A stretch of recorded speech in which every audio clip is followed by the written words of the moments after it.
Well, hello there, little masters, and welcome once again to the Prancing Pony Podcast, where tonight the good stuff is almost strong enough to put wings on a Balrog. Almost. West to Hall, my friends. I'm Sean Marchese, the real-life Lord of the Mark, and I'm here with the man of the West, the Aragorn to my Éomer, Alan Sisto. Thank you, Sean. And thanks, listeners, for tuning into this bonus episode. I say bonus because normally we'd be taking this week off to bring you a Prancing Pony Pondering on our website, but we had so much good stuff in our previous episode that Barliman had to cut us off. So we ended up moving most of Chapter 23 of the Silmarillion, of Tuor and the Fall of Gondolin, to its own extra episode tonight. And as it turns out, there's actually still enough going on in the chapter that remains that we're still going to have a nice full episode just on it. So I think we'll get another chance to give this section, well, Alan, I'll let you say it again. The full Prancing Pony Podcast treatment. And I know that's so much fun. It never gets old. Well, okay, it gets old, but it doesn't matter. I'm still going to do it. Still cracks us up. That's what matters. Exactly. And I know we want to get started quickly so we can do just that. But before we begin, Sean, does old Barliman have anything in his bag for us tonight? Yeah, there's one that's been waiting for the right moment, and it's kind of a long one, but I think this is a good episode for it. Some time ago, Daniel in College Station, Texas, which is just a couple of hours up the road. Go Aggies. Yeah, go Aggies. Well, I guess I shouldn't say go Aggies because I live in Austin, but, My uncle for Daniel's sake, so I'll cheer for him every now and then. Yeah, for Daniel's sake, go Aggies. Wrote in with not so much a question, but an essay with some observations about water and the sea. It was a really neat essay. Unfortunately, I can't read the whole thing, but I'll give some highlights.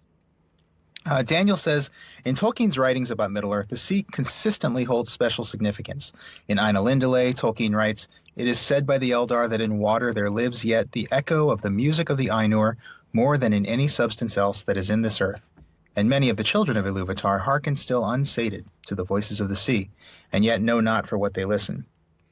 We've seen some. We talked about some of this before. We saw some of it in our last episode. Yeah, I was going to say exactly.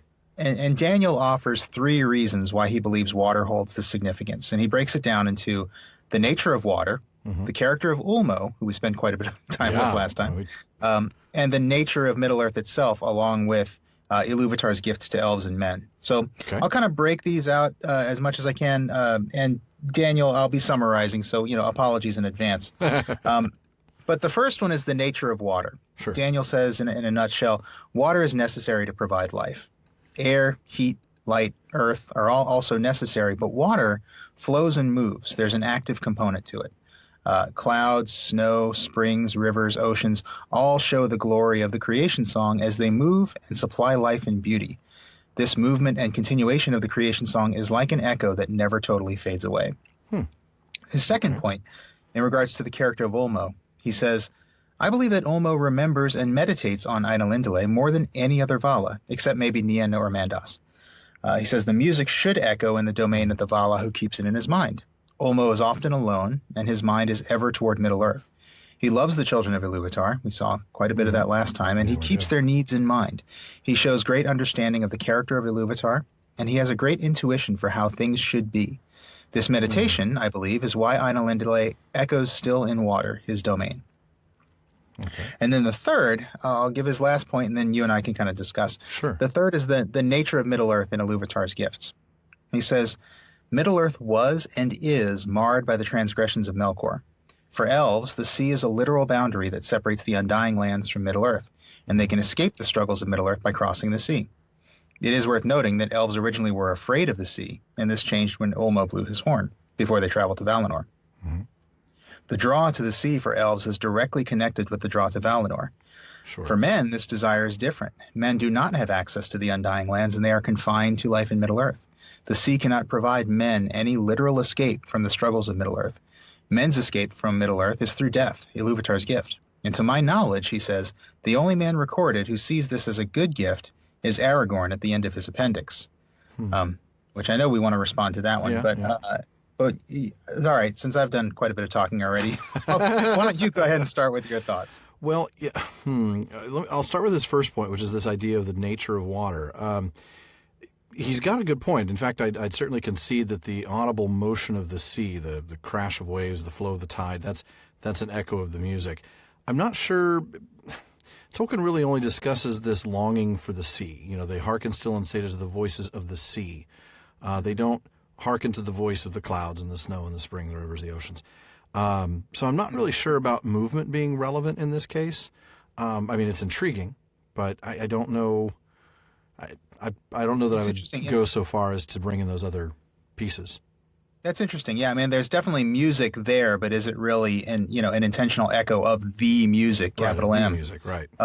That's a really good point. I mean, because you're right. Tolkien mentions the sea having that echo. Yeah. I wonder if what Daniel's thinking of when he talks about snow, clouds, and fountains. There's that bit in Ainulindale that where Iluvatar is talking to Ulmo, right, about the unexpected ways that, for example, Melkor's heat has turned Ulmo's water into clouds or mist. Right, now you're closer to Manwë, your brother, yeah. Right, exactly. To me, that's more of an example of SPBMI than the echo of the music. I think we haven't talked about Spabimi. Yeah, we haven't talked about Spabimi. Oh, we will next episode. A lot. No, don't certainly. Yeah. The whole episode is nothing but Spabimi. Pretty much, yeah, one big long Spabimi.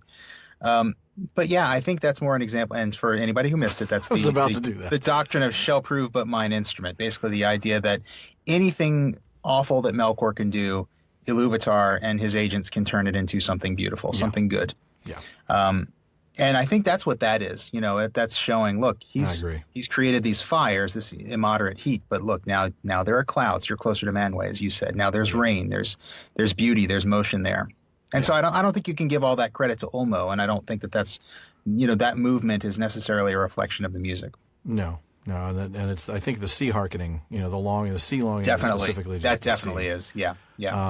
I liked his second point about Ulmo. There's certainly, we talked about this last episode, which is now just last week. We always say last week when we mean 2 weeks ago, but this time we actually mean last week. This time we actually mean last week. That he has a very special role among the Valar. His comments to Tuor really make that clear. So it's not surprising that the music is most present in his domain.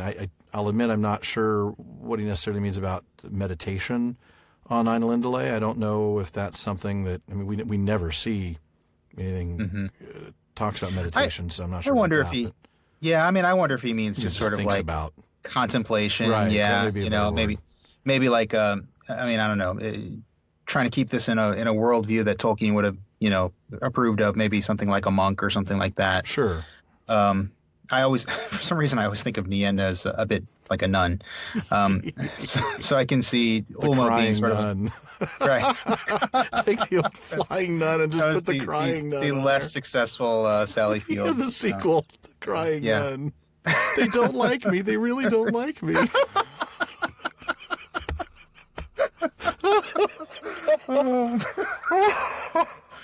Oh man, that's great. That's great. Thank you for that. I needed that laugh. You're welcome. But yeah, we talked about how Ulmo and Nienna seem kind of counterparts to each other. They're the two that are not romantically involved, but they also seem to have some similarities. And so maybe there's something of that. This idea of him living alone. Maybe he's kind of a hermit, kind of a monk, something like that. A hermit crab. Oh man, under the sea. Sorry. This is going to be a long episode. No, it will not be. We can't make it a long episode. We're already up late. I did like the third point. He definitely hits on something when he points out that shift from fear to love that the elves had, and that has everything to do with Ulmo and the Ulumuri. And that might have fit better under his second point when he was talking about the character of Ulmo, but it's definitely sound.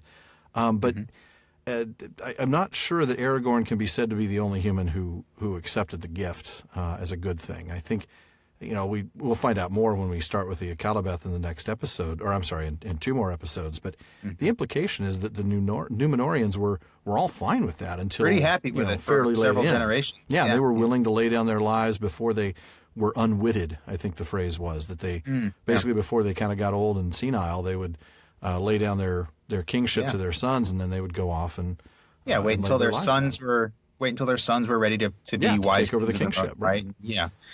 So, you're absolutely right. Yeah, but that's certainly the gift is what separates men from the elves, and the men don't have that access to the Undying Lands. It is interesting that Tuor really is the only man described as having this strong sea longing, and we'll see what happens with him in that regard. See what happens with that. Yeah. Very different. Yes, we definitely will. Very different.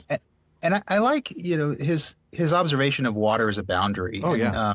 I definitely agree that, water is associated with change in the Legendarium. I think, the Undying Lands and the Halls of Mandos is a transition, of from sort of the real world, the world of the physical that we know to, to this otherworldly world, this world of the gods and the elves, the gods with the lowercase g, and the elves.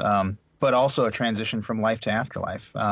So yeah, I like that observation of his, but I definitely agree in terms of Aragorn and the Númenóreans. It's that the positive aspect of that gift was definitely more understood early on. Yeah, I think so. Well, thanks, Daniel. You really did give us something to ponder, and we appreciate the thoughts and you sharing those with us. But we're going to go ahead and move on today with the discussion, and we'll start with a recap from Sean of the story so far. When we last left our hero. So again, our story so far came to us from the Unfinished Tales. Right. I'll get through this as quickly as possible because I really want to jump into this chapter. Yeah. I'm already too late. So first of all, when Rian, the wife of Tuor, left to seek her husband after the Near Ninth Arnoediad, she left Tuor with a Sindar near Lake Mithrim. Anael was the name of his foster father there, sort of the leader of that people. Right. At 16, his adopted family migrated south, and while they were migrating, they were attacked by orcs and Easterlings. Tuor, trying to fight for his life, was captured and was made a thrall of the Easterlings, where he was enslaved for 3 years. He eventually escaped. Fantastic story there. Yeah. Go listen to it if you haven't already. And lived as an outlaw for 4 more years until he finally decided he was ready to do something with his life. And we love the fact that he didn't even need Beleg to come and tell him to, hey, go do something with your life. Stop living as an outlaw. So he decides to go out and go do something and just looking for his purpose. And in a moment of contemplation one day, he received a sign from Ulmo. So this is like after he's graduated from college, he's taking a year off to walk around Europe and find himself? Yeah, exactly. Right, yeah. Except he takes the year off and walks around Nevrest. Right. Right, exactly. It's just like Dustin Hoffman's character from The Graduate, Except there we go. Except with Nevrest. Except with Nevrest. No plastics, but 7 gates. The gate of plastic. There you go. So in a moment of contemplation, he gets this sign and he follows it down the stream. And he eventually meets our old friends Gelmir and Armanas, who are on their way to Nargothrond to bring a message to the folks there. Rosencrantz and Guildenstern. Rosencrantz and Guildenstern. Not dead yet. No. We don't know if they died, do we? No. Anyway, we digress. That's what we do. That's what we do. So Rosen Gelmir and Gilden Armanas. Probably should have switched those. They show him the way to the Anon in Gelid, the gate of the Noldor that he's been looking for. It's a secret passage under the mountains, which he takes and eventually makes his way south to Nevrast, where he finds the ancient hall of Turgon, Vinyamar, where long ago, way back in chapter 15, Turgon left some armor and weapons at Ulmo's command. Tuor finds the armor, takes it, and accepts the doom that is laid upon it, which he doesn't even know what that is yet. Nope. He makes his way ultimately to the shore of the sea. Again, following signs and omens, he finds his way to the shore of the sea, feeling this great longing for it. And there, Ulmo actually reveals himself to him and gives him a quest to go to Gondolin. And Tuor accepts. Knowing that he's going to need a guide because he's not going to be able to find it alone. He's certainly not going to be able to get in alone. Ulmo gives him a guide, Veronwe, who is actually a mariner who was originally from Gondolin, washed up on the shore after a shipwreck. He's actually the last survivor of many chapters ago. We talked about how Turgon sent ships into the west to try and get help from the Valar. Right. None of those ships made it. None of those ships made it back except for one guy. This guy, Veronwe, made it back after, was it 7 years at sea? I think, yeah. Just this one guy. Veronwe is just this guy, Just this one guy, So Tuor and Veronwe make their way east. Veronwe keeps telling Tuor, you're going to be killed when you get there, right? And Tuor says, it's like the Dread Pirate Roberts. You'll most likely be killed in the morning. I'll most likely kill you in the morning. But Tuor decides to trust in Ulmo, and eventually they find their way to the Orfalch Ekor. Better you than me, friend. Better you I than didn't me. do it nearly as well as you did last time. The passageway into Gondolin, and they go up up that passage with its Beautiful 7 gates. beautiful gates that I'm really glad we spent some time on. I'm glad we did too. And when we left off, Tuor had just laid eyes on the hidden city for the first time. Wow. Well, I guess we didn't really need last week's episode then. That was a great summary. Well, thank you. It was much better in Tolkien's words, so I'm glad we spent 2.5 hours on it. That's true. So we'll pick up straight into the story. We're going to skip the first couple pages because, my goodness, it was 30 pages in the other story and they were better. So we're going to pick up with Huor or the son of Huor, with Tuor riding across Tumladen. And I love this, passing up the wide... I'll just read it instead. Thus it was that the son of Huor rode across Tumladen and came to the gate of Gondolin, and passing up the wide stairways of the city, he was brought at last to the tower of the king, and looked upon the images of the trees of Valinor. Then Tuor stood before Turgon, son of Fingolfin, high king of the Noldor. And upon the king's right hand there stood Maeglin, his sister's son, but upon his left hand sat Idril Celebrindal, his daughter. And all that heard the voice of Tuor marveled, doubting that this were in truth a man of mortal race, for his words were the words of the Lord of Waters that came to him in that hour. And he gave warning to Turgon that the curse of Mandos now hastened to its fulfillment, when all the works of the Noldor should perish. And he bade him depart, and abandon the fair and mighty city that he had built, and go down Sirion to the sea. Then Turgon pondered long the counsel of Ulmo, and there came into his mind the words that were spoken to him in Vinyamar. Love not too well the work of thy hands, and the devices of thy heart, and remember that the true hope of the Noldor lieth in the west, and cometh from the sea. But Turgon was become proud, and Gondolin as beautiful as a memory of Elven Tirion, and he trusted still in its secret and impregnable strength, though even a Vala should gainsay it. And after the Nirnaeth Arnoediad, the people of that city desired never again to mingle in the woes of elves and men without, nor to return through dread and danger into the west. Oh, Very man. nice. I love that approach. That's so you could just see him riding across the plain, that green with the snow. You can. And the wide stairways, and then the trees, the silver and gold trees. Mm-hmm.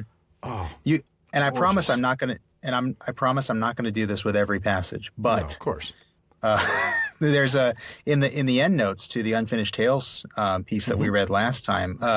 The last note is Christopher Tolkien kind of just briefly summarizing some of the things that were going to happen immediately. Like basically this part right up next. And we missed out on what would have been a fantastic description of Gondolin. I'm sorry we missed it. The mounds, all the different trees, Mallorns and birches and evergreen trees, and then a description of Turgon himself, tallest of all the children of the world save Thingol, with a white and gold sword and a rule bone, which is ivory, sheath. Yeah. And so it's unfortunate that we missed out on that. I'm sorry. If for no other reason than that sword, you know what sword that is. Yeah, you do. That he wields. That's Glamdring. That's Glamdring. Yep. The sword that Gandalf will wield later on. Yep. Goodness. So, because Elrond tells him that the king of Gondolin once wore this sword. So, I don't know. I promise I won't do that every time because there's really not much more to do. There isn't much, no. But I love that, again, an example. I talked about this last time, an example of the stuff that we would have gotten if Tolkien had ever finished the story. I know. My goodness. Yeah. Oh. But that would have been... Yeah. Incredible passage. I think it's interesting, he sees Celebrindal, and we don't get any mention of anything beyond that for a while, but you have to think this might have been the first woman he's seen in a very long time. It's funny you should bring that up, Alan, because in Unfinished Tales... Are you kidding? No, I'm not kidding. No, actually, it does say, just briefly, again, in the end notes, he does say that Tuor had not seen many women in his life. No. I mean, they were... Yeah. The elves that were there, living a hard life. Yeah. Well, most of the women and children of Anael's company had been sent away south. Okay. Tuor, when he was a thrall of the Easterlings, he would have seen some Easterling women, but they were not not all nice to him. And probably not very many to begin with. They would have been maybe in the courts, in the houses, and not out with the thralls. Right. Yeah. So it does say specifically that he had known or even seen few women in his life. Wow. So and then he gets to see one of the most beautiful women one of the ever. most beautiful. Yeah. Silverfoot. And what I like about that is this. It just kind of speaks to, there's some purity and innocence there with Tuor. Yeah, you're right. Again, he's a paladin. Contrasted to Maeglin. Yeah, no kidding. This reminder of the warning just absolutely slays me. I mean, all the works of the Noldor are going to perish. Dude, we've told you this, Turgon. All the works are going to perish. You need to go and go down Sirion. Well, yeah. And Turgon remembers the exact prophecy, not prophecy, but the exact counsel. Well, I guess it's counsel and prophecy, that the hope comes from the sea. But Turgon was become, yes, that's right, our favorite word, proud. Proud, yeah. This is sad to see Tuor. I mean, it is. It may not be as pernicious a pride as some that we see, but it is pride. It doesn't even result in an immediate decision. It takes a while for him to make this final call. And, that's true. And you have to wonder, if it weren't for Maeglin's influence, would he have landed there? But you'll read that next passage. So we'll. But before we do, I was just thinking about this. So he doesn't listen to Ulmo, and we know earlier that Turin doesn't listen to Ulmo. And we also know that Melian has now left the building. So is Ulmo the new Ulmo Melian? is the new Melian. Ulmo's the new the one to whom no one listens to. I don't know. It was just a thought. I'm almost sorry I brought it up. Oh, Melian's going back. Oh, well, I guess. All right, now I guess Have we ever seen Melian and Ulmo in the same place? Whoa. Oh, man, that's too funny. No, that would be, no. But it is interesting that people don't listen. People don't listen to wisdom. It's interesting that, it says that Turgon trusted in his city and its impregnable strength, though even a Vala should gainsay it. Yeah, are you kidding me? And by the way, this is the Vala who described himself as the gainsayer in the last exactly. The last passage, This is like I'm fighting against the doom for you, and you're still not listening to me? Like, come on, man, gainsaying is what I do. If anybody's going to gainsay, you should listen to me when I gainsay. Yeah, exactly. But yeah, Turgon's become proud, and this is a fall of his. It is, and we see the beginnings of an isolationism that we'll see enhanced even more. So we'll touch on that more, I think, after your passage. But this idea that they don't want to mingle again in the woes of elves and men without is significant. But we'll read more on that after your next passage. Yeah. All right. Well, I'll go in with this next. Maeglin spoke ever against Tuor in the councils of the king. And his words seemed the more weighty in that they went with Turgon's heart. And at the last he rejected the bidding of Ulmo and refused his counsel. But in the warning of the Vala he heard again the words that were spoken before the departing Noldor on the coast of Ahriman long ago. And the fear of treason was wakened in Turgon's heart. Therefore in that time the very entrance to the hidden door in the encircling mountains was caused to be blocked up. And thereafter none went ever forth from Gondolin on any errand of peace or war while that city stood. Tidings were brought by Thorondor, Lord of Eagles, of the fall of Nargothrond, and after of the slaying of Thingol and of Dior his heir, and of the ruin of Doriath. But Turgon shut his ear to word of the woes without, and vowed to march never at the side of any son of Feanor, and his people he forbade ever to pass the leaguer of the hills. Well, the last two parts make sense. We're not going to march at the side of any of the sons of Feanor. Sure, yeah. And probably try not to go outside our city limits here because it's dangerous out there. Yeah. But shutting your ear to the woes. Yeah. And never had anybody go forth on any errand of peace or war? Yeah. While that city stood. I mean, yeah. Isolationist. I mean, that's totally. The word you used. That's exactly right. Yeah. And we see that falls. So what? Doriath ruined. So what? Right. That's all right. Gondolin's still here. Yeah. We're good. Man, that's sad. And we know from reading other works of Tolkien's that isolationism is never the right answer. It's never good in Tolkien's world. Think about the Shire, and you may try to close yourself into your little place that nobody notices, that nobody's paying any attention to, but danger is going to come to you eventually. It will. You can't escape it. No, and in the Shire, at least it was a sort of naive isolationism. This is an intentional, making a choice to be isolationist. Yeah. This is a selfish isolationism. It really is. Yeah. It's a I've been hurt, once burned, twice shy kind of thing. Right. And, while you can kind of get it, it's unfortunate because if they just listened to Ulmo's counsel, this wouldn't be relevant. They would be fleeing and going down the Sirion down to the sea. Yeah. And Ulmo said long ago, you are not going to win this battle. No. With anything that you can create. No, all the works of the Noldor will perish. All the works of the Noldor. Are you a Noldor? And is this your work? It's going to perish. Right, exactly. I don't care if it's beautiful and secret and impregnable. I don't care. It's not. A little checklist, or like a little decision tree. Are you the Noldor? Are you of the Noldor? Yes. No. If yes, did you? Is this the work of your hands? If yes, proceed to. Trust not too much in it. Yeah. Well said. Well said. Oh my goodness. So you can't think that Thorondor would be very necessarily pleased with these actions, but he's not in a position to do anything about it. Just a reminder that for those who are trying to figure out what I mean on the coast of Ahriman, that goes all the way back. He's referring there to the doom of Mandos, to the prophecy of the North, and that's why the fear of treason was wakened. So, if you remember, that was going to be that treason and the fear of treason was ever going to be a problem. So, and that's kind of ironic given what's going to happen here. So. Very. I guess we'll just move on to the next piece because we've talked that one to death. Yeah, but, I think so. I think so. So Tuor is going to spend some time in Gondolin. He is quite a bit. So, and Tuor remained in Gondolin, for its bliss and its beauty and the wisdom of its people held him enthralled, and he became mighty in stature and in mind, and learned deeply of the lore of the exiled elves. Then the heart of Idril was turned to him, and his to her, and Maeglin's secret hatred grew ever greater, for he desired above all things to possess her, the only heir of the king of Gondolin. But so high did Tuor stand in the favor of the king, that when he had dwelt there for 7 years, Turgon did not refuse him even the hand of his daughter.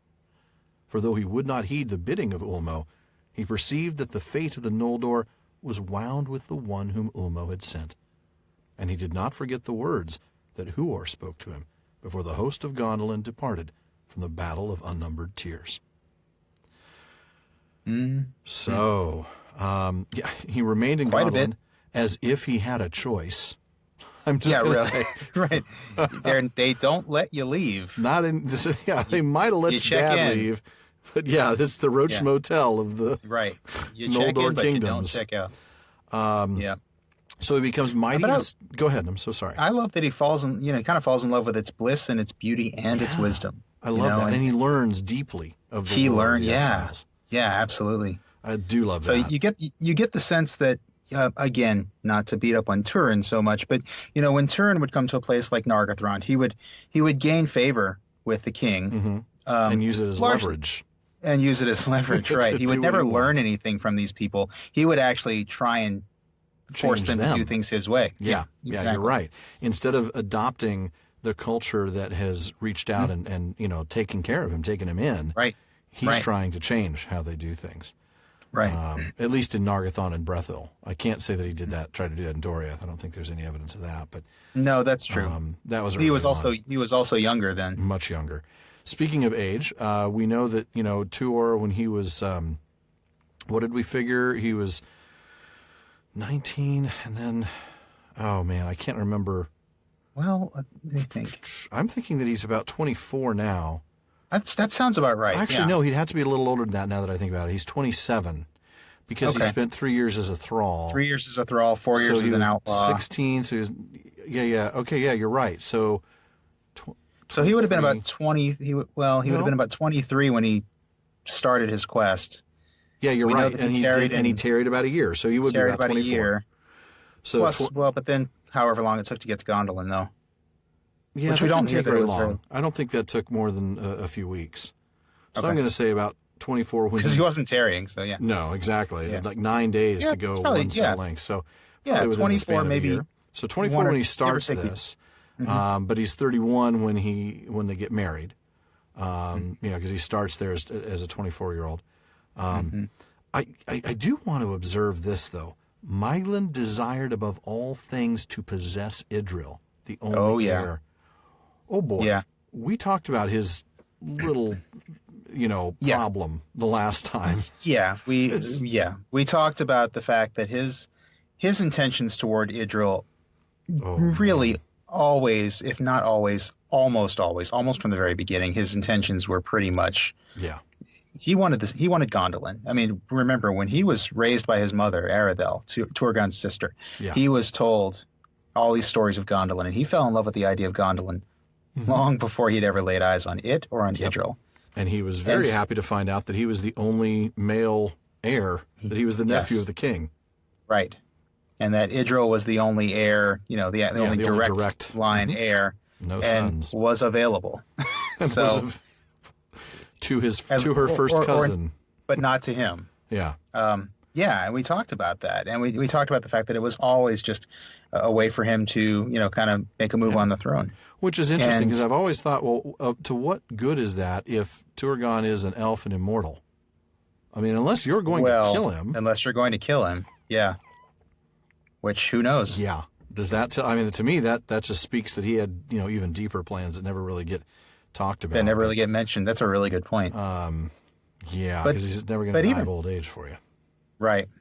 But even this idea of desired above all things to possess her. That's the word. This word possess is used a few times of, Maeglin's intentions towards Idril. And it just, again, it reminds me so much of his father, Eol. And Eol, saying, I remember, again, back in that chapter, Eol saying things to Turgon like, if in Aridel, your sister, you have some claim, then you can keep her, but I'm taking Maeglin back home. Like she's a piece of land to be, right, identified. Exactly. Or Yeah. Like she's some object to be claimed by anyone. He even treated his own son that way, if I remember correctly. That is basically, I own my son. I'm going to take him with me. Yeah, that's a good point. And so we really see how the apple of Maeglin has not really fallen far from the tree of Eol. And he's either learned to treat women as objects or just people as objects. I'm thinking it's all of the above. But it's clear he doesn't see her as anything other than a means to an end, and but is obsessed with her in a really sick sort of way.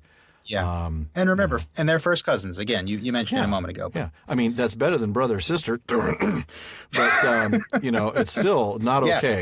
How's the House of Hodor doing on that score recently? Touche. Yeah. Man. Yeah. Bad news there. Yeah. It's the possession thing also made me think, and I know this is a stretch, but we do that because stretches give us the opportunity to beat up on that piñata again.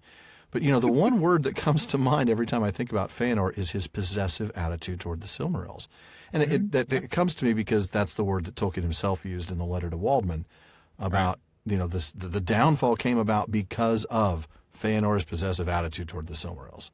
Right. So possessiveness is a very bad thing. Trademark. This is, he's got the possessiveness again. And it's just, there's a couple things we'll talk on later that make me think of Feanor as well. So it's not a surprise that I see something here, but we should probably. Definitely not a good guy, Mike. No. So we'll go ahead and move on. You've got a passage to read for us. Oh, I've been waiting for this for a long time. Okay. About 15 months, if I'm counting my time correctly. Exactly. Yeah. Picking up right where you left off. Then there was made a great and joyful feast, for Tuor had won the hearts of all that people, save only of Maeglin and his secret following. And thus there came to pass the second union of elves and men. In the spring of the year after was born in Gondolin Eärendil Half-Elven, the son of Tuor and Idril Celebrindal. And that was 500 years and 3 since the coming of the Noldor to Middle-earth. Of surpassing beauty was Eärendil, for a light was in his face as the light of heaven, and he had the beauty and the wisdom of the Eldar, and the strength and hardihood of the men of old. And the sea spoke ever in his ear and heart, even as with Tuor his father. My goodness. Earendil is born. I've got King the has biggest, come. I've got the biggest smile on my face right now. I can hear it, dude. I can hear it right through the microphone. Yep. Man, there's quite a bit here in this little tiny passage, or at least a lot that we're going to find. I think it's a big thing that the text specifically puts this on the Noldoran exile timeline. It's been a while since we've gotten, and this was 470 years since this was 213 years since. This marks. You get a sense that this is something important. Yeah, exactly. This is historical. This is something that children thousands of years from now will know that Earendil was born 503 years after the exile. Yeah. Just like we all know, what happened in 1066, and we all know, right. There are certain dates that we all know. 1492, 1492, yeah. All those dates, yeah. All those That's things. True. And I think that's kind of what this gives you, is this sense of history unfolding right before your eyes. Yeah, definitely. I love his characteristics, the beauty, the light of heaven in his face. Man, best of both worlds. Best of both worlds, yeah, exactly. And Earendil is sort of it just really is a character who encompasses this idea of, elves and men better together. Exactly, better together, yeah. Beauty and wisdom of the Eldar. And now go back and look at Tuor remaining in Gondolin, for its bliss and its beauty and the wisdom of its people held him enthroned. And then Good here point. we got the beauty and the wisdom of the Eldar. Strength and hardihood of the men of old. Yeah. So, yeah. I certainly taken after the House of Hador there, I'm sure. Yeah. Oh, yeah. The Valiant. And taking after his father here in the love of the sea. The sea spoke ever in his ear and heart. Yeah, and we don't see that a lot with other men. We really don't. I mean, we do with the mariners of Numenor. I'm talking about in the First Age. I mean, sure, yeah. Once you get the Numenorians and their whole deal is shipbuilding and is the sea. The sea. That's a different story. Well, and we'll see where they get that from. Yeah. But right here. Yeah, I love that. Well, and word nerd thing, but I mean the name Earendil actually means lover of the sea. Very useful. So Tuor named him after his own connection to the sea, and that love ends up becoming part of the sun as well. Oh, he's got your eyes. Oh, he's got your longing for the sea. He's got your longing for the sea.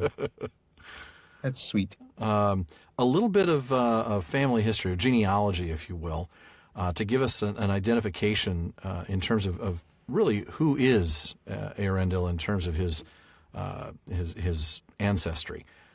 We have to recall that Idril is more than half Vanya herself. Her mother was Elenwe, who died crossing the Helcaraxe, I should say.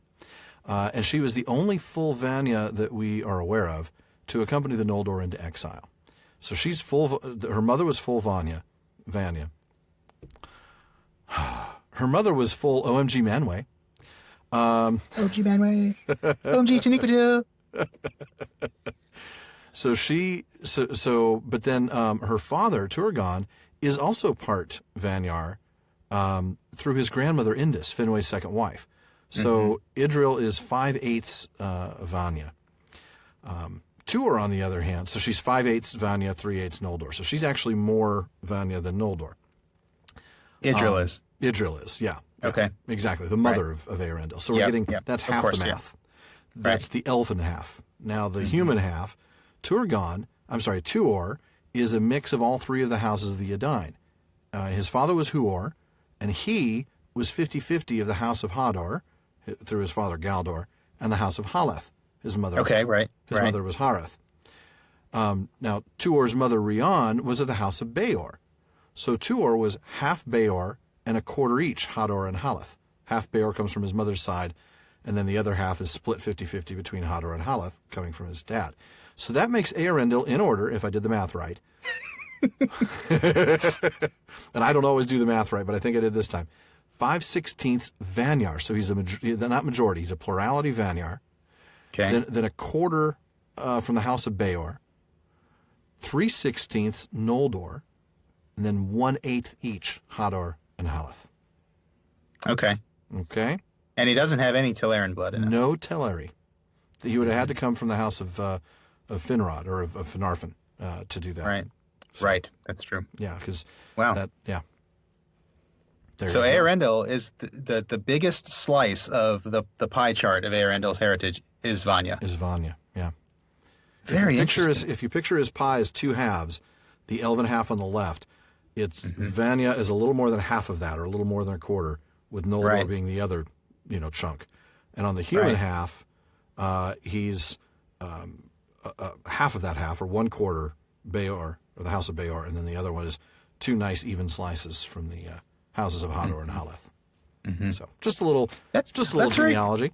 Well, that's very interesting because we can contrast his birth with a couple of things. We can contrast it with, the child that was not born from Turin and Nienor, the inbreeding, that would have been there, or what Maeglin and Idril's child would be if Maeglin had his way. Interesting point. I was thinking it more of preparation for when we meet Eärendil's eventual wife, and then we'll do a background check on her. Oh, that's an excellent point. Yeah, no, that is definitely an excellent point. But I think it's fascinating that Eärendil is such a mix. He is. He's a mix on his own. Yeah, without even getting on his own. He's right. Yeah, on his own, he's a mix, and it's just again an example of better together as opposed to he is what he is. Exactly. Because these other unnatural comings together are not going to happen. No, they're not. It's the opposite of that. Yeah, exactly. It is. You're right. And did we talk about the prophecy of Tuor to Turgon way back when, that the coming together of the My houses last of section elves we didn't reference it. I mean, we referenced it but didn't read it, I should say. If you want to pull that passage up, that would be great. So going back to my last section that I'd read, we talked about that Turgon did not forget the words that Tuor spoke to him. So Sean, what were the words that Tuor spoke to him? Yeah, well, and it's relevant to this. So it's huge. It is. Yeah, back at the near ninth, Tuor spoke and said, they were talking about the fact that Gondolin would fall, and Tuor spoke and said, "Yet if it stands but a little while, then out of your house shall come the hope of elves and men. Yeah. This I say to you, Lord, with the eyes of death, though we part here forever, and I shall not look on your white walls again. From you and from me a new star shall arise. Farewell." Yeah. So again, this is the fulfillments of prophecy. This is the coming together of this elven house, these elven houses, and these human houses. And it's amazing that it's all three of the human houses, or at least of the three Edain houses, and two of the three, two of the three of the elven houses. Yeah. Though we'll get the third. Cool. I think we get the third with who he ends up marrying.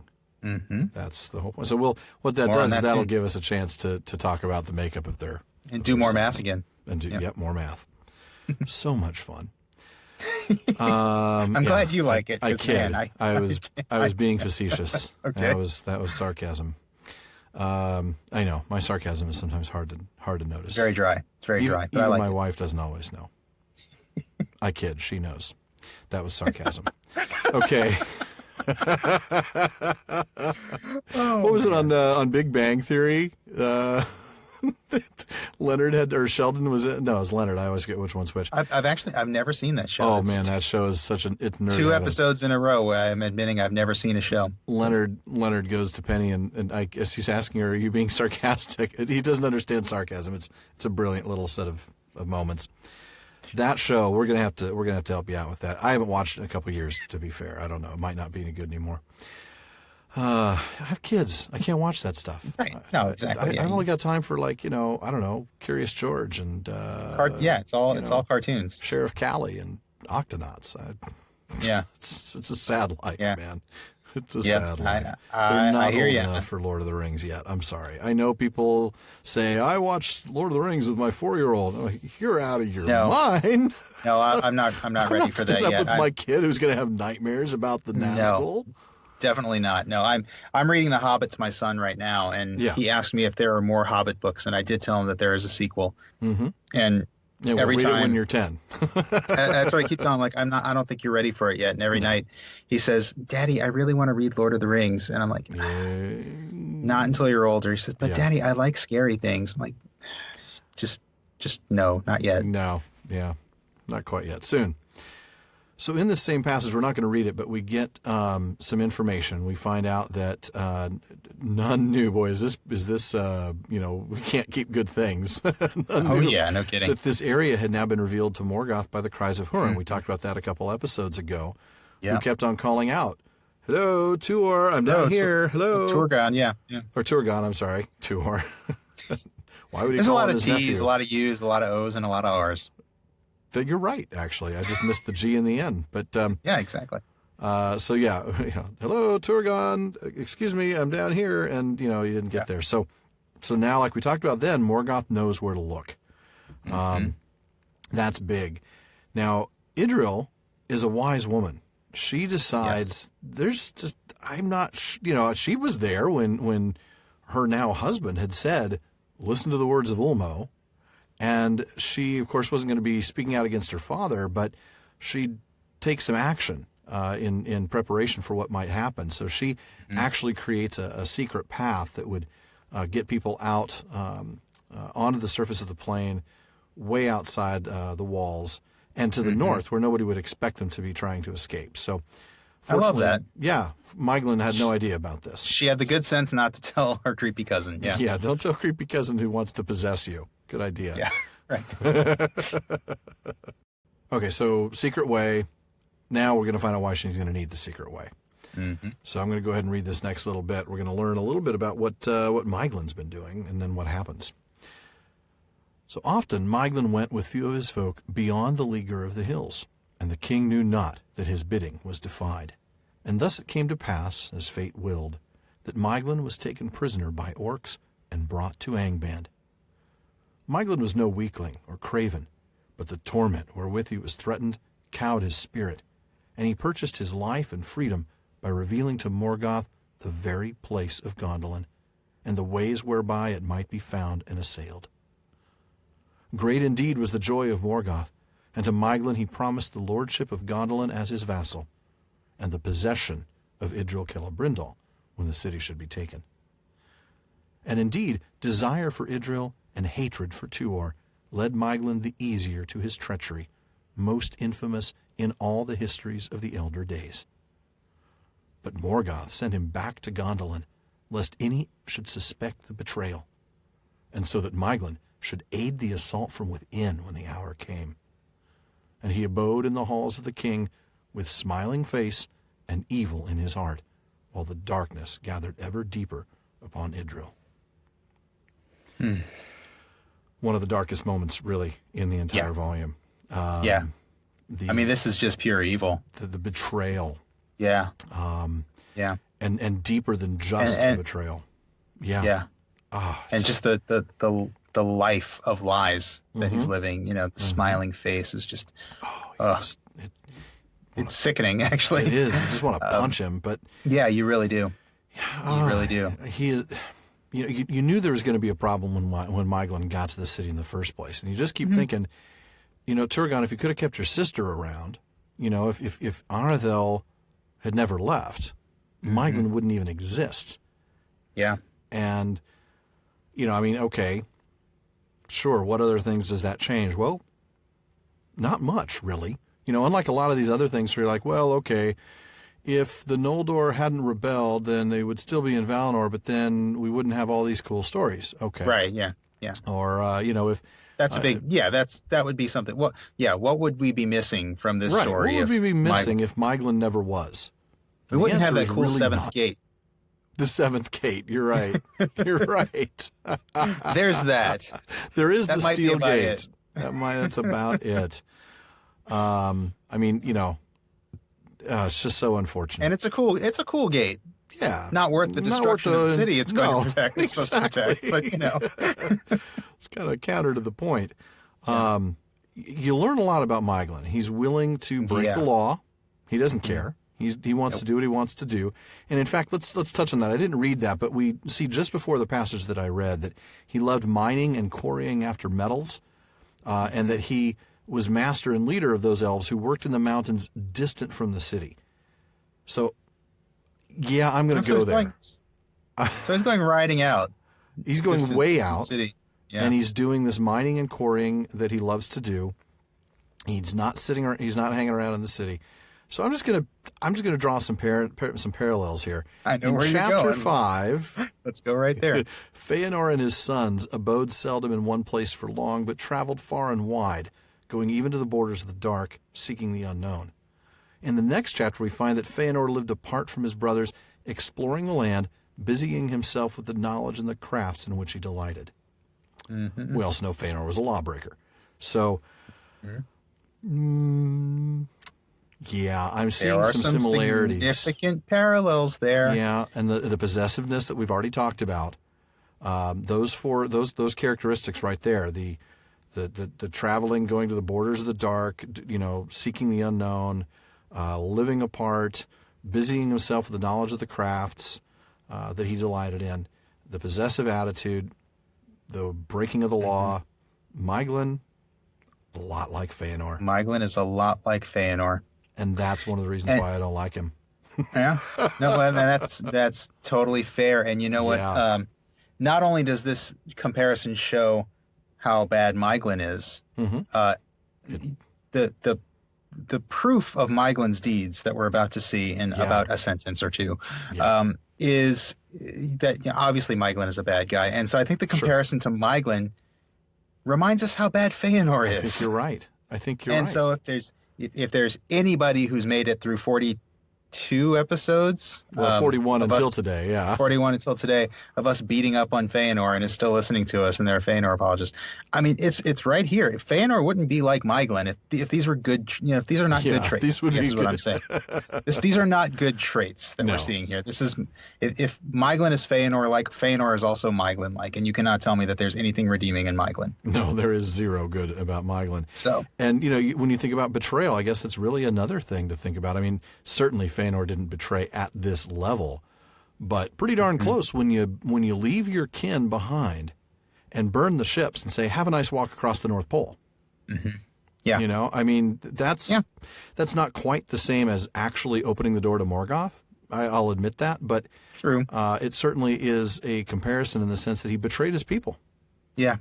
Because so did Feanor. Feanor claims to be the king of all the Noldor, yet he left most of them behind. At the Helcaraxa. Yeah. Jerk. So. Always wanted to say that. I know. Boom. Ain't no candy left. Nope. There's not even any ashes left in there anymore. No. And, this betrayal, before we totally move on, and I want to move on, but this betrayal is particularly reprehensible. I understand you're captured. Morgoth tortures you, and you end up saying it's over there. It's get your Thomas Guide out. It's at square A17. I even though that's a wrong thing to do, I can at least understand how that comes about under torture. Coercion or torture. Sure. I mean, it's kind of like with poor unfortunate Gorlim the Unlucky. Yeah. He was tricked and thought, I'm going to get what I want, and I'm in a position of absolutely no power. But sure. But now to not say anything when he gets back? Hey, Uncle King guy, there's this Morgoth fella. He's going to attack soon. I mean, the least you can do is say, I betrayed you guys. We got to build up our defenses now. Yeah. But no. There was a chance to redeem himself. Absolutely and a chance. To come there back always and is. say, yeah. Tolkien does that. He always gives people chances. That's true. And, and here's a guy who's got a chance, and it's a chance for a while. I mean, we don't know exactly how long. We know that coming up soon, the attack happens when Eärendil is 7, but we don't know how much time passed. We just know he was yet young. Yeah, we don't know exactly when Maeglin was taken, yeah. This might have been a year or two between. Could have been a few years. Yeah, exactly, between his capture and betrayal and the upcoming assault. But really, really bad. And it's even worth mentioning that Tolkien had it even worse before. In the Book of Lost Tales version, Maeglin's captured by the orcs, and they're talking about killing him. And he basically says, don't kill me. You're going to want to take me to your master because I can tell him about Gondolin. I mean, oh, that's right. Yeah. He volunteered. He was actually even worse. Yeah. He volunteered the information quickly. Yeah. Terrible. Huh. So. Yep. Yeah. I don't think we have any Maeglin defenders. I know we have some Feanor defenders. I don't think anybody's going to stick up for Maeglin. No, well, Maeglin doesn't even, create Silmarils or Palantiri or lamps or anything cool like he that. He just walks around and mopes. Yeah. Lusts after his cousin and makes a cool gate. Ew. Yeah. Yeah, that's true. Yeah. All right. But, I've got a reading marked for you. Yep. Next paragraph. I think it's because it had the word Eärendil in it. Yeah, that's exactly what you did in this Sean chapter. will be doing a solo episode on the next. The entire episode. Next one, yeah. Yeah. All right. At last, in the year when Eärendil was 7 years old, Morgoth was ready, and he loosed upon Gondolin his Balrogs, and his orcs, and his wolves, and with them came dragons of the brood of Glaurung, and they were become now many and terrible. The host of Morgoth came over the northern hills, where the height was greatest and the watch least vigilant. And it came at night upon a time of festival, when all the people of Gondolin were upon the walls to await the rising sun, and sing their songs at its uplifting. For the morrow was the great feast that they named the Gates of Summer. But the red light mounted in the hills in the north and not in the east, and there was no stay in the advance of the foe until they were beneath the very walls of Gondolin, and the city was beleaguered without hope. Of the deeds and desperate valor there done by the chieftains of the noble houses and their warriors, and not least by Tuor, much is told in the Fall of Gondolin, of the battle of Ecthelion of the Fountain with Gothmog, lord of Balrogs, in the very square of the king, where each slew the other, and of the defense of the tower of Turgon by the people of his household, until the tower was overthrown, and mighty was its fall, and the fall of Turgon and its ruin. Oh, just heartbreak. So heartbreaking. Very, very heartbreaking. And the last of the kingdoms falling, and we're watching it happen right now. Yeah. And it happens so quickly. It's very unfortunate. So much happens in this one paragraph. Yeah, this paragraph is like, 30 pages in the Book of Lost Tales? Don't worry, we won't be doing another episode. Right. There's so much that happens here. Let's start then at timeline. So now Tuor's 38, right? It's 7 years after the birth of Eärendil, because Eärendil's 7. Right. We know that happened 7 years after he came to Gondolin when he was 24. So he's 38 now. That means he's already spent 14 years of his life, certainly almost all of his adult life here in Gondolin. This is his city now. Oh, yeah. He is one of them. Absolutely. So, wow, what comes in attacks? Balrogs and orcs. So many Balrogs. And wolves. Yeah. And dragons that are now mini and terrible. Oh, that's a scary thought. Yeah. That's actually an area, I know we're not going to delve too deeply into the Book of Lost Tales, but some of the visuals from that are pretty intense. Maeglin actually suggests to Morgoth that he use basically fire-breathing serpents of bronze and iron. So we're talking about metal. They're not real serpents. They're like, tanks. Oh, wow. Some of which could carry the orcs into the breach. That was the idea. So we're talking about like tanks and armored personnel carriers, which Tolkien would have at least known about. I mean, there weren't a lot of them in World War I, let's be clear, but there were. The British Mark I was pretty effective on the battlefield for its because of its the way it was shaped. Its rhomboid shape enabled it to cross these trenches a lot better than the German design. And then they had an APC called the Mark IX. And you can certainly, remember what we talked about in the last episode about when he wrote this story, that the Fall of Gondolin was originally written when he was on sick leave from the Somme, 1916, 1917. So this would have been, if this stuff was there at the time. I know that he made some changes to it in the next few years. Sure. But assuming that this was there, this was fresh in his mind. It was all around him as he was writing it. And, again, we always say that there's no allegory, and this is no exception, but certainly his experiences helped define the story. Well, and it's this big siege. There's some things that are similar, and it's like he even acknowledges that an author's experience is going to shape things. Oh, absolutely. Without making things necessarily allegorical. In a way, I'm glad he removed that, because that seemed, really, Melkor building big metal, essentially tanks. Yeah. dragon-shaped tanks that could breathe fire. It's a fascinating thing, but I'm kind of glad they got rid of that. But it would have changed the world quite a bit. Yeah, and that's what we talked about. How it's so much of it is incompatible with the later Legendarium. Yeah, that's why that's why the Book of Lost Tales version, as fascinating as it is, isn't something we wanted to dive into. Unfinished Tales is more consistent. Yeah, and that's why we spent the time there. Right. But yeah, so lots and lots of dragons, many and terrible. Just a horrible thought. And this timing. The timing. Oh, is this hilarious. timing. It's been a long time since we we talked haven't about talked about this in a while, but boy, whenever you have a party in Arda, you might want to pay attention. Anytime there's a festival. Yeah, we go back to all the way back to the Feast of the Spring of Arda, back when Tulkas wed. When Tulkas had wed Nesse. Right. That's when Melkor snuck back in and created a Tumno. That's right. Yep. The biggest one, of course, is the Festival of Thanksgiving that Manwë held. His intention was to heal the evil from, among the Noldor. And that's when the evil showed up and ate the trees. It ate the trees. Oh, man. And now the Gates of Summer and Morgoth attacks. Yeah, yeah. So, moral of the story is if you ever get invited to a party in Middle-earth, decline or just tell your friend to cancel. Actually. There you go. Tell your friend to cancel or at least hire some party security. There you go. Get those big like bouncers with the yellow jackets and the blue writing at the concerts. Yeah. I can't remember what company they are. Post them all around the city. They got their arms crossed.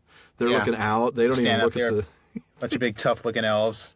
Those guys, they don't turn around and watch the football game or they don't turn around and watch the concert. They're just staring at you the whole time like, you bring it. But you get and those guys manage to keep security and they don't even have 7 gates, so they must be tough. They're the guys. They're the guys you want. Oh, that was well done. Yeah, no, they don't even have 7 gates. Man. The Battle of Ecthelion of the Fountain with Gothmog, Lord of Balrogs. I wish there was so much more here. I know. Well, we said this last time. I wish I knew more about Ecthelion. Yeah. This is not just any Balrog. This is the Lord of Balrogs. Yeah. And when you think about what, some rank and file, no-name Balrog can do to Gandalf in the Third Age. Seriously. And, okay, yeah, they kill each other. Gandalf and the Balrog do. Yeah. But Gandalf's a Maya. Gandalf is a Maya. Yeah, even if he is an incarnate Maya with a little less power, he's still a Maya. True. He's still a Maya. But this is Gothmog. This is like the chief. This is the Lord.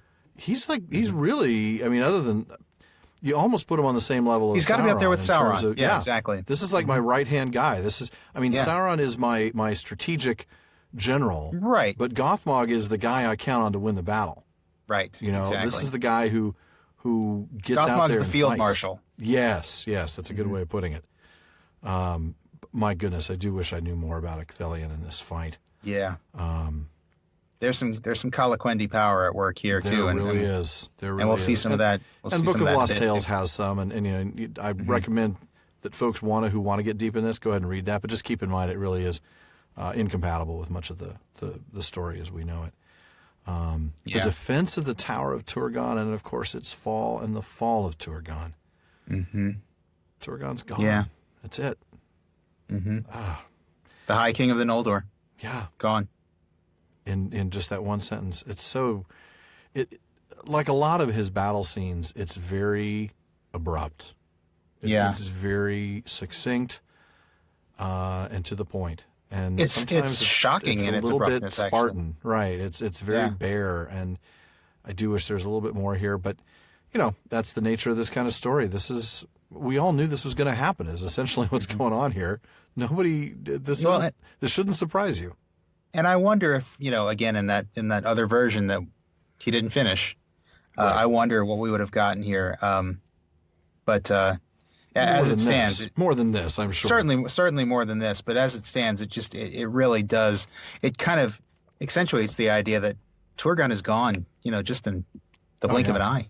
Yeah. I can just see it now that, in Ecthelion and Gothmog and Grimm was that meeting, kind of like, oh, yeah, man, that would have been beautiful. Yeah. But Tuor has a job to do. Obviously he's a fighter. He wants to stay and protect the king and protect the city. But he's married. He's got a wife and kid to protect. So he's going to go ahead and take care of that. So I'm going to read the next paragraph.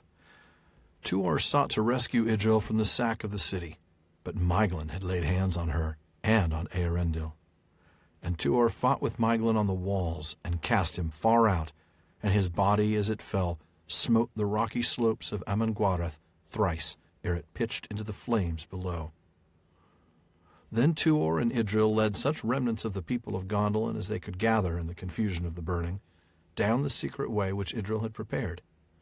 And of that passage the captains of Angband knew nothing, and thought not that any fugitives would take a path towards the north, and the highest parts of the mountains, and the nighest to Angband. The fume of the burning, and the steam of the fair fountains of Gondolin withering in the flame of the dragons of the north, fell upon the vale of Tumladen in mournful mists, and thus was the escape of Tuor and his company aided, for there was still a long and open road to follow from the tunnel's mouth to the foothills of the mountains.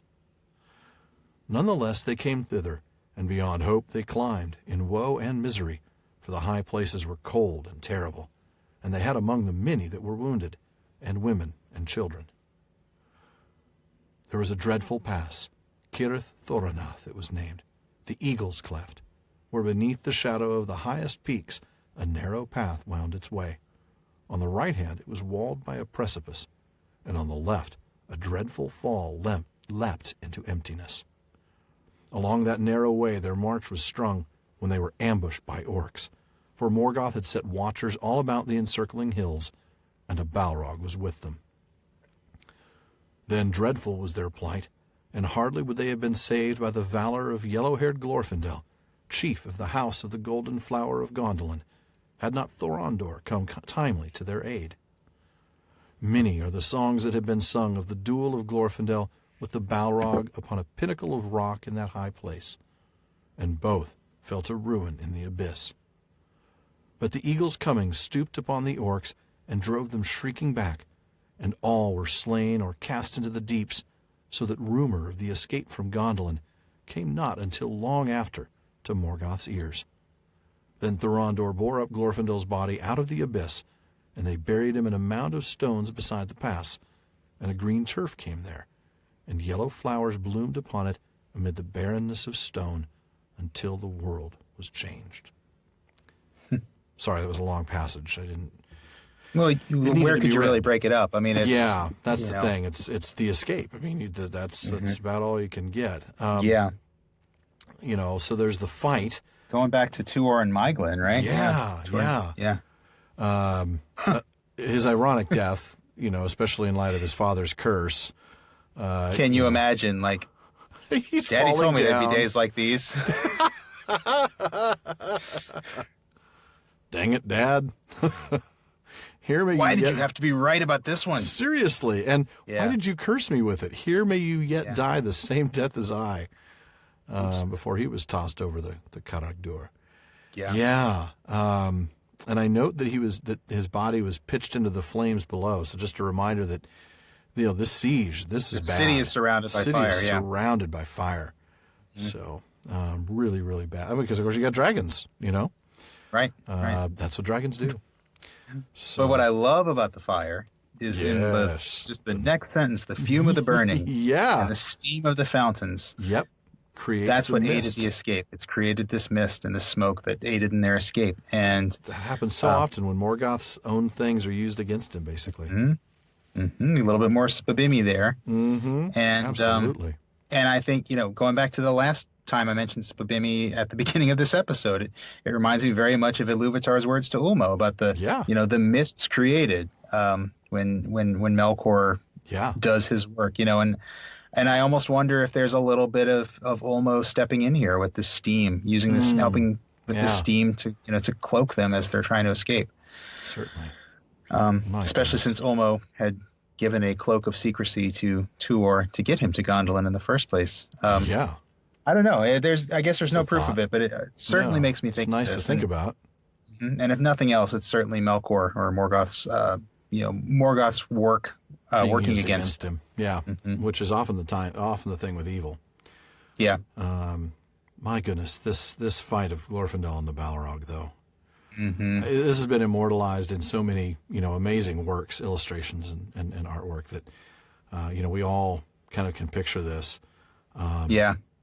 And just as a reminder, I know we talked about this way back in, I think, episode 10, when we were talking about the nature of death and immortal, elves versus men. This Glorfindel is the Glorfindel. This is the Glorfindel that we see in Lord of the Rings, yes. Absolutely. The same guy that comes out and puts and leaves his token on the bridge there over the ford. Mm-hmm. Yep. Amazing. And we talk and going back to that episode, we did talk about how he comes back and what his return tells us about elvish rehousing. I don't want to say Fëanor reincarnation. and Roar work together, Yeah. And how he that. got to come all the way back to Middle Earth, and how rare that was. Most of them, they get rehoused and they stay in Valinor. And I have to think a task to do. I have to think that has to do with not only the task that he would do when he came back, but also the fact that he died helping Eärendil escape. Tuor and Idril and Eärendil escape. He dies in service of this plan that drives the wheels of the world. Yeah. Yeah, no, absolutely. And I love that. I absolutely love that. Boy, that is such a huge Spabimmy thing right there, isn't it? Mm-hmm. And speaking of the fight, we're told that many are the songs that have been sung about this fight of Glorfindel of the Balrog. And I actually happen to have a fragment of one of those songs here. Nice. Do you mind if I bring that in? No, I don't mind at all. Please do. We love alliterative poetry so much here at the Prancing Pony Podcast. The Prancing Pony Podcast, yes, we do. Yes, we do. Oh, there you go. That's the alliterative. I have to share this little fragment. There's a poem that Christopher Tolkien included in the Lays of Beleriand that he believed was going to be an alliterative lay of Eärendil. Oh my goodness. Yeah, and of course there's not much of it, which that's too bad. Bums me out because man, that would be cool. But there is a little bit from the very beginning, and it starts with a recap of the Fall of Gondolin, and it describes this exact scene that we're talking about here. So I'm actually going to go and read just a few lines, about maybe 20 lines. Sure. So before I do, a couple of things I want to define here, because this is a very old version of the story. So there's a couple of kind of weird names here. The first one is there's a name Cristhorn here, which is an early name for Cirith Thornath, the Eagle's Cleft. Okay. The place where we are right now. It's called Cristhorn in this poem. And then there's also a stream. If you imagine off the edge of the cliff down at the bottom where the Silmarillion just tells us there's darkness, in this poem there's actually a stream at the bottom of it, and the stream is called Thornseer, the Stream of Eagles. Okay. So having set the stage, here we go with this little bit of alliterative poetry. Tuor the Earthborn was tried in battle. From the rack in ruin a remnant led, women and children and wailing maidens, and wounded men of the withered folk. Down the path unproven that pierced the hillside, neath Tumladen he led them to the leaguer of hills that rose up rugged as ranged pinnacles to the north of the vale. There the narrow way of Cristhorn was cloven, the cleft of eagles, through the midmost mountains, and more is told in lays and in legend and lore of others, of that weary way of the wandering folk. How the waifs of Gondolin outwitted Melko, vanished o'er the vale and vanquished the hills. How Glorfindel the Golden in the gap of the eagles battled with the Balrog, and both were slain. One like flash of fire from fanged rock, one like bolted thunder black was smitten to the dreadful deep digged by Thornseer. Wow. And it gets really fragmentary after that, so I have to stop there. But sure. I love we see the flash of fire as Glorfindel dies, and the black Balrog. Oh, it's just so cool. Yeah. My goodness. So I thought I would share that because I'm glad you did. That's so cool. That's a blink and you miss it moment from Lays of Beleriand. Boy, you're not kidding. It wouldn't be one page wedged in between a couple other lays. Yeah. You're right. Boy, I don't think I'd come across that before. So that's cool. I thought it was interesting, that they bury him in a mound of stones, and the flowers bloomed upon him into barrenness until the world was changed. Which, let's be honest, isn't that much longer. Coming up pretty soon. Yeah, that's like until the world was changed. Okay, until the day after tomorrow. Not quite, but pretty darn close. Not quite, but pretty close. Yeah. So it's numbered in years, maybe months at this point. Yeah, it's years. It is years because Eärendil is only only 7. 7 years old. Yeah.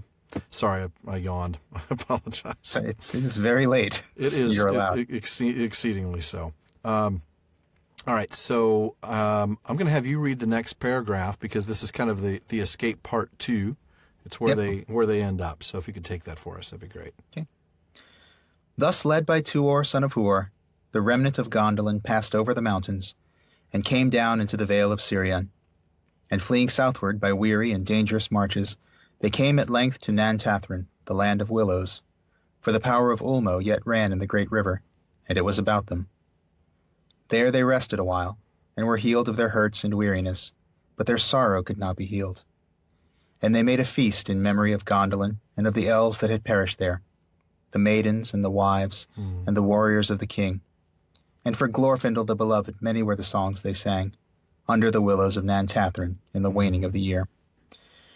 There Tuor made a song for Eärendil his son, concerning the coming of Ulmo, the lord of waters, to the shores of Nevrast aforetime.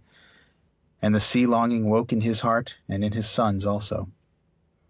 Therefore Idril and Tuor departed from Nantathrin, and went southwards down the river to the sea.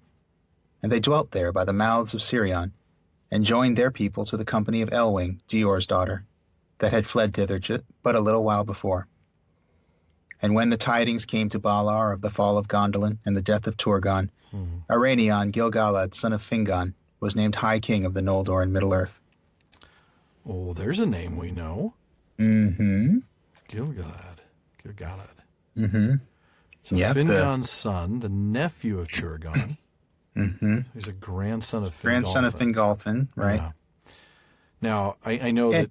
that gets changed. I know where you're going. His heritage, yeah. Yeah, doesn't he... Christopher Tolkien later acknowledges he's supposed to be the son of Orodreth. The son of Orodreth, yeah, and so he would have been a nephew of Fingon. Right. The House of Finrod. Or the House of Finarfin, I mean. Oh, right. Yes, not nephew of Fingon. He would be of the House of Finrod. You're right. Well, he'd still be a nephew in Fingon. Finarfin. It is late. And there's so many Finns. A nephew of Finrod, so he would be of the House of Finarfin. Right. Because Orodreth. Right. Because Orodreth is the brother of Finn. Right. But at any rate, we're sticking with the published Silmarillion. Yeah, because, we are. That's the book we're talking about. Exactly. So Gil-galad when we get to History of Middle-earth, maybe we'll change that. When we get to History of Middle-earth, oh my goodness. I'm not sure when we will. When our children continue this podcast. Yeah, because we got The Hobbit next, 3 volumes of The Lord of the Rings. Then we'll probably do Unfinished Tales properly, maybe Tales from the Perilous Realm. By then we'll certainly do the Beren and Luthien novel. I don't really see us ever going through History of Middle-earth. No, a little too dry. Sorry, folks. By the time we get there, we will have covered probably all the interesting parts. Yeah, we really will. There's no doubt about that. So let's take a look at this passage. We get a really interesting thing. In the last episode, we talked about Voronway's commentary on Nantathrin. And, we get, here we are. Now, finally, Tuor gets to go see it. And that's where they rest. That's where they're healed. That's where they have their feast in memory. So it's a beautiful place, and it's certainly an inspirational place. Tuor writes this song. But they went southward. And why? Because the sea longing woke in his heart. Mm-hmm. Remember, Voronway said that that there is the cure for sea longing, except for those whom doom will not release. Oh, that's right. Yeah, we talked about that last time, didn't we? Yeah, and here he is. Clearly, doom isn't going to release him. He's doomed to have this sea longing, and so he leaves Nantathrin with Idril and Eärendil, right? And they go further down and join their people to the company of Elwing, Dior's daughter, who of course had fled there after the ruin of Doriath, which we talked about 2 episodes ago. So just amazing stuff, and we're starting to see lines come together. Yeah. Really cool stuff. We're really starting to see all the stuff that's been set up at various points throughout the first stage. All the pieces are getting very, very close to being in place, yeah. The board is set. The board pieces are moving. You can come up with the Gandalf lines just as quickly as I See? Yeah, you see, I've learned well. can. Yes, you have. Grasshopper. All right. So I'm going to go ahead and pick up the next little bit here. We're going to talk about Morgoth again. But Morgoth thought that his triumph was fulfilled, recking little of the sons of Feanor and of their oath, which had harmed him never, and turned always to his mightiest aid. And in his black thought he laughed, regretting not the one Silmaril that he had lost, for by it, as he deemed, the last shred of the people of the Eldar should vanish from Middle-earth and trouble it no more. If he knew of the dwelling by the waters of Sirion, he gave no sign, biding his time and waiting upon the working of oath and lie. Yet by Sirion and the sea there grew up an elven folk, the gleanings of Doriath and Gondolin. My goodness, do we get a clearer statement of the effect of the oath than this? I know, yeah, that is so key. Yes, it harmed him never and turned always to his mightiest aid. And it certainly never helped the sons of Feanor. No. And it always worked to their mightiest harm. Mm-hmm. Yeah. And again, as we approach the end of this story of the Quenta Silmarillion, we're getting close to the end, and that is really important to keep in mind as this thing closes out. That oath was, man. But just another reminder, as if you needed one, that the oath was a really bad idea. Mm-hmm. Yeah. And he doesn't even regret losing the one Silmaril. It's like, whatever, I still have two. Yeah, I still have two of them. Yeah. Sorry, now I'm thinking of Holy Grail again. Tell your lord that we're on a quest for the Holy Grail. I'll tell him, but I don't think he will be interested. He'll be very keen. He's already got one, you see. What do you mean? He's already got one. Now go away. Oh, yes, it's very nice.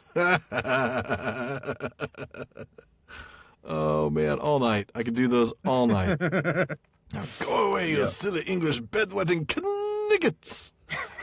Before I taunt you a second time. So he keeps his two Silmarils, loses the one, and goes, yeah, whatever. Because, hey, you know what? If it costs me a Silmaril to get rid of the Eldar, I'm all for it. Yeah. We don't know if he's aware of these gleanings, but I love that word. This word, you found some interesting stuff on this word. I didn't even think twice about it, but the gleaning, the gleanings are to glean, I should say. It'd be to gather grain or other produce left by reapers. And going back to biblical times, there were certain commands that the Israelites were given in terms of their dealings with other people, and they were always to leave, with their own people, with the poor. They were always to leave some gleanings in the field when they would harvest. And the idea was that this would be a way for the poor to be able to feed themselves. And so the word, I had a recognition of the word.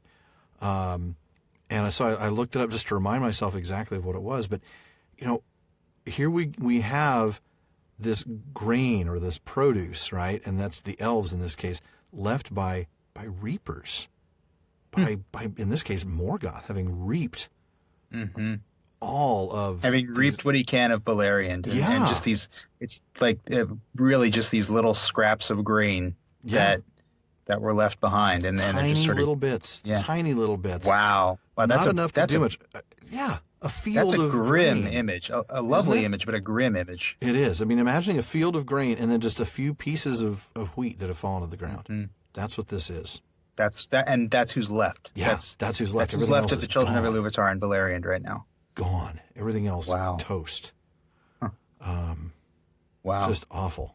So and I just want to bring up the place that they're brought together, Arvernian. Okay. Which I mentioned back in our last Tolkien Reading Day episode. It's mentioned in Bilbo's song about Eärendil. Oh, yeah. Which makes sense, of course. It talks about how Eärendil was a mariner who tarried in Arvernian. Mm-hmm. It's interesting. It's an interesting name we don't really see too much of. No, I don't think we do. It's a place that I'm not overly familiar with. Yeah, no, and I can't find any really good word nerdery on it. I see that basically it means something like the land beside the Verna, but we don't really know what the Verna is. No doubt. Probably a river, or maybe maybe. something that he was thinking of. So not really sure about that one, but Interesting. it's an interesting name, and it's a name that we've seen before in Lord of the Rings, and I always like to bring those up when we come to. Yeah, well, that's so cool. I knew I recognized that name, but I couldn't place it. Mm-hmm. But yeah, all the way down there on the coastland of Valar. Yep. Very cool. Well, I've got a passage for you to read here just before we get to the very, very end. So if you would take this one for us. All right. And it is said that in that time Ulmo came to Valinor out of the deep waters, and spoke there to the Valar of the need of the elves. And he called on them to forgive them and rescue them from the overmastering might of Morgoth, and win back the Silmarils, wherein alone now bloomed the light of the days of bliss, when the two trees still shone in Valinor. But Manwë moved not, and of the counsels of his heart what tale shall tell? The wise have said that the hour was not yet come, and that only one, speaking in person for the cause of both elves and men, pleading for pardon on their misdeeds and pity on their woes, might move the counsels of the powers. It's a shame there isn't anybody like that. I know. We're going to need to find somebody like that. Where are you going to find somebody who can speak in person for the cause of both elves and men? We need somebody who's got some elf in them. We need somebody who's got some man in them. We need somebody who likes the sea. Yeah, enough to try to sail over there. Yeah. Yeah. You're probably right. I mean, Dior and his sons are dead. They would have spoken for both elves and men. Mm-hmm. I'm sorry, not Dior, but Dior. Dior and his sons could have both done that. Right, yeah. So Ellared and Ellerin. Yeah, right? Ellared and Ellerine. Elwing and Eärendil are the only people left who are both elves and men. So I don't know where this could go. Maybe one or both of them will do this. Maybe. That's not obvious or anything. All right, I'm gonna wrap up this last paragraph here, and then we'll discuss it before we close out. In those days, Tuor felt old age creep upon him, and ever a longing for the deeps of the sea grew stronger in his heart. Therefore he built a great ship, and he named it Eorame, which is Sea Wing. And with Idril Celebrindal he set sail into the sunset and the west, and came no more into any tale or song.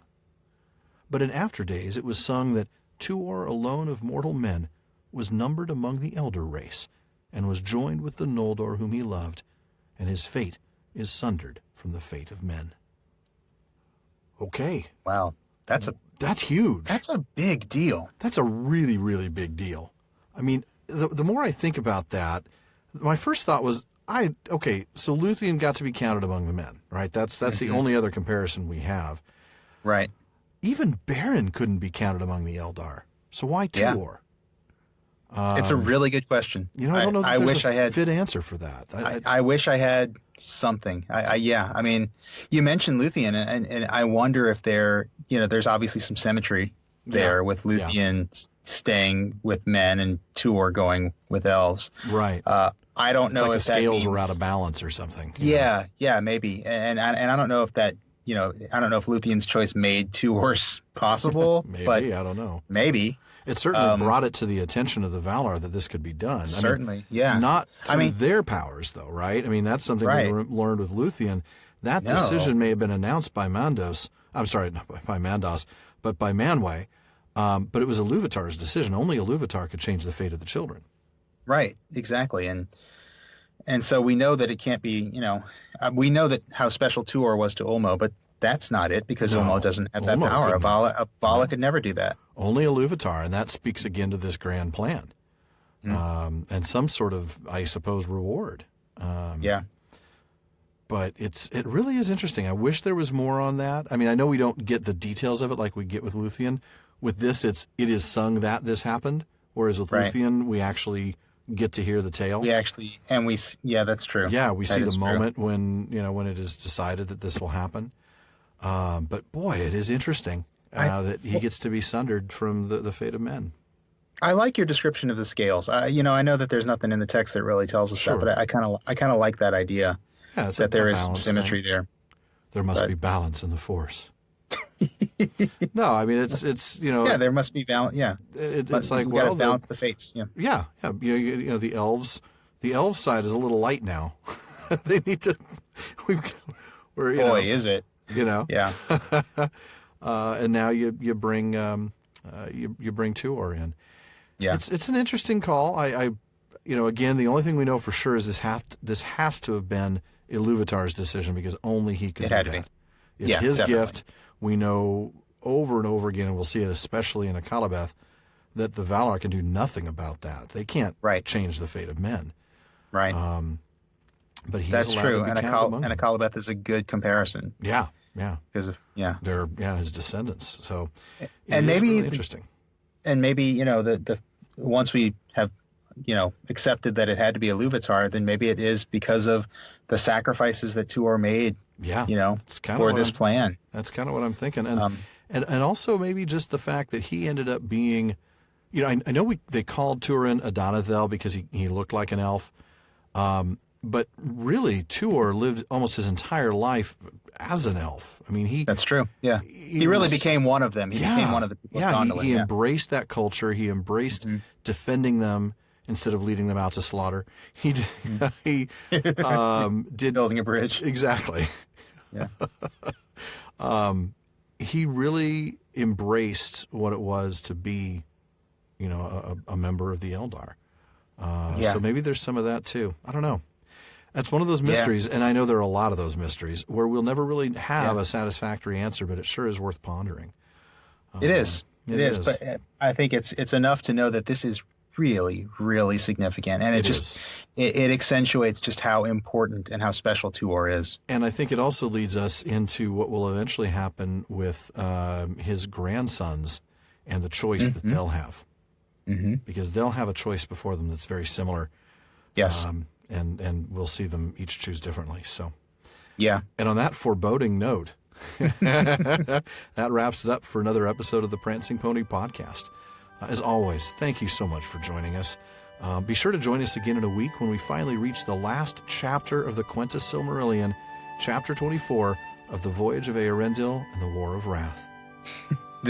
This is it. This is really what it's all been building towards. It's the final story of the First Age. It's one that sets up everything else in the Legendarium that comes after it. And because of that, it's a personal favorite of mine, and I am so excited. Calm down, Sean. Take a breath. Starting to sound like those fangirls who faint when they see Orlando Bloom's picture. Blue eyes or brown eyes, it doesn't matter. Yeah. If I ever met Eärendil, I would ask him to sign my photograph. No. Remember, if you're reading along and like to take notes as much as we do, don't mark up your first edition hardcovers. Go to the official library tab on our website, theprancingponypodcast.com. You can find links to cheap paperbacks of Tolkien's works, audiobooks, music CDs, and some other cool things for your Tolkien collection. Absolutely. And if you buy through those links, you'll even be helping us to support this show. And you can also support us by leaving a review on iTunes, which you can do with just a few minutes and an Apple ID, even if that's not where you'll listen to us. You've said a lot of kind things there, and we really appreciate it. And if you haven't done so already, you can subscribe on iTunes or through your favorite podcast app. Our RSS feed is on our website, and you can also find us on Google Play, TuneIn, Stitcher, and most other podcast directories. Exactly. And a big thanks to those of you who are connecting with us on social media. We set out to start this conversation that everyone could join, and that's why we have the Common Room on Facebook at the Prancing Pony Podcast and on Twitter at Prancing Pony Pod. And social media is a great place to share us as well, so please retweet us, share us, and tell your friends. Thank you. And one last thing as always, don't forget to send your questions, comments, or videos of your interpretive dance routine about the duel of Glorfindel and the Balrog. Really? That's our best gag this time, Sean? Not pictures of your baby biting a villain? Or top 10 reasons why you should be counted among the Eldar? Well, not your bet as to when we'll stop beating the Feanor-shaped pinata again?